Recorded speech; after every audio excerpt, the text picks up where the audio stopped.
استاد باز یک سوال دیگه از جانب یک برادری همین غریبی و یا مقصد چند قشید به همین استریم خوش میشنی خوش شده نمیتونن همین گفت مقصد ماه شریفی رمضان در آمد مقصد در یک کوارتیر 4-5 نفر زندگانی میکنن همین ها مقصد در افطار اوجین کرد مقصد همین دوست و یارشون مقصد اوجین تیار کردن به افطاره مقصد گوشتش به گوشتی حرام مقصد گوشتی مرغ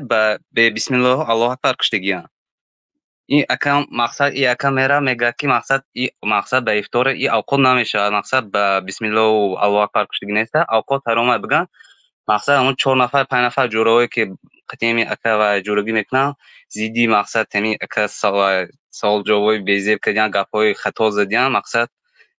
در همین حالت چیکار کنیم گفته بله وقتی که میدونید که اون تمامشون یعنی بعضی برادر رو در روسیه این چیزای چی نمیکنه رعایت نمیکنه من شاهد شدگی هستم همه آش کشیده آمدن سال 2001 منم در مسکو بودم مسافر بودیم به عربستان میرفتیم آش آوردن همه گرسنه بعد یک آدم پرسید که این خالق کدام گوشت کتی گفتم هم لوبای مغازه یک گوشت خریدم آمدم یک تاجیک اون وقتا کن سال 2001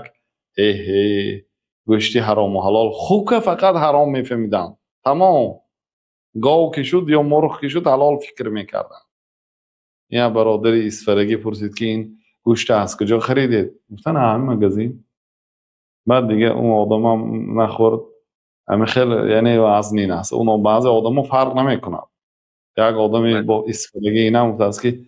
او کا گفته است دادرشه روید از مغازین یک کلباسه و یک شیشه عرق و یک کلباسه حلال بیارید گفته است یک شیشه عرق و یک کلباسه حلال یعنی یک نمود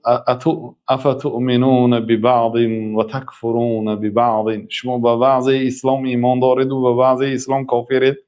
یعنی عرقی که الله حرام کرده است میخورید و نگی کلباسه با حلالش رو میخورید ادخلوا فی السلم کافه در سوره بقره الله تعالی میگه ای آنهایی که ایمان آوردید ادخلوا فی السلم کافه به دین اسلام با پررگی درآیید خیلی نه که کلباسه حلال خورید و عرق خورید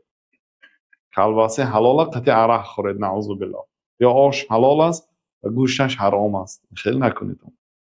لیکن اکن 4 کس آش کشیده آمدگی و بیا افطار کن گفته یک حرمت کرده خبر کند نه آش شما حرام است گفتنم اینقدر به مورد نه عذر بیان میکنید که من امروز خورده نمیتونم یا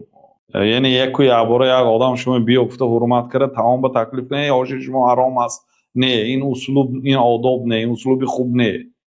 یگان اسلوب قطعی اگر انیق دانید که همین گوشتی حلال نیست خودداری کنید از اون طعام دیگر هرچی خورید چای خوی رحمت که به افطار تکلیف کردید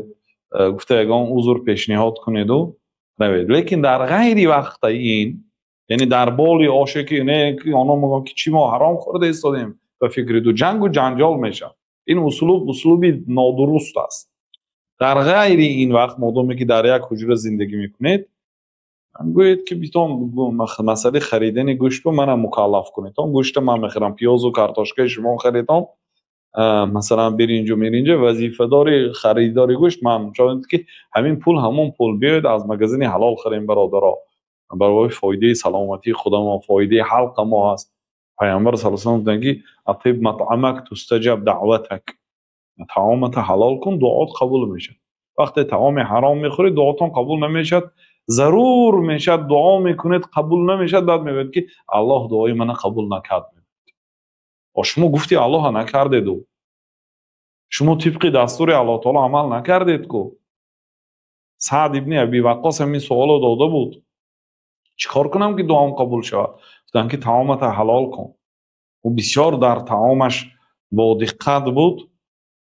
حتی وقتی در زمان خلافت حضرت عمر یا زنک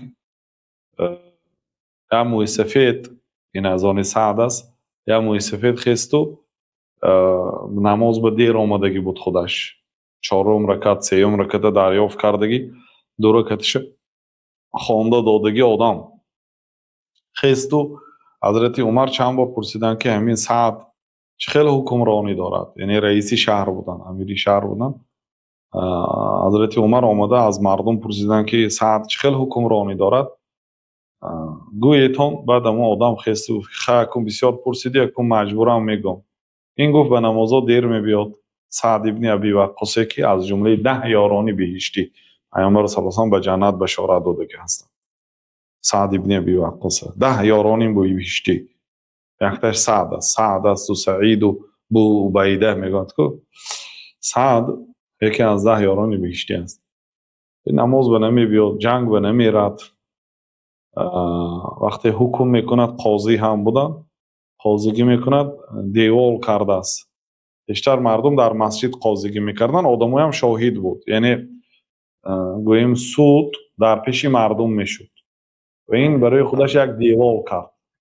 یعنی گوییم یک اتاق الهیده کرد برای قضا. همین خیلی نمازها دیر میبیاد، همین خیلی عیبا گفت. بعد حضرت سعد گفتن که الله اگر این بندت برای ریا، خودنمایی، دروغ گفته باشد چشماشون عمرش دراز کن، عمرش دراز شود، چشماش نابینا شود و فتنه زنها گرفتار کن. بعد 120 ساله شده بود، خاشاش بالی چشمش فرامدگی بود. در بازار زنکا اگر گذرد دست دراز میکرد زنکا. 120 ساله موی سفید، دستش لرزان چک. بعد آدم ها میتونن که موی سفید عیب نمیدونی اخی نخواد در همین قد 30 سال قوت نداری، چشم نداری، به زنها دست دراز میکنی. میگفت که من بنده هستم که دعای شخصی صالح، دعای بدی شخصی صالح در حق من اجابت شدگی است، دیگه من چا کنم؟ عمرش دراز شد، چشمش نابینا شد، گدا شد، در کوچه ها گدایی هم میکرد و زنها گذردگر دست دراز میکرد به سبب دعای بدی حضرت سعد ابن ابی وقاص رضی الله عنه. بنابراین برادرای عزیز ضرورت میشه دعا میکنید قبول نمیکنه، ضرورت نشودم شما باید وظیفه دار هستید که حلال خورید. کل لحم نبت من سحت فالنار اولی به. پیامبر صلی الله علیه و آله هر گوشتی که این گوشتی بدن وقتی خوردن گرید سبزیدن میگیره، از پول حرام سبزیده است، آتش دوزخ برای وی اولا است. بنابراین برادرها بله اسلوب نیک کنید، اسلوب نیکی هموهای هم فهمید. شما من امروز گوشتی حلال خور شدید بلگدریه کی از که این جانب گوشتی حلال خور شده است. مثلا هم برادر کی شما را دعوت کرد؟ شما هم اونهای دعوت کنید.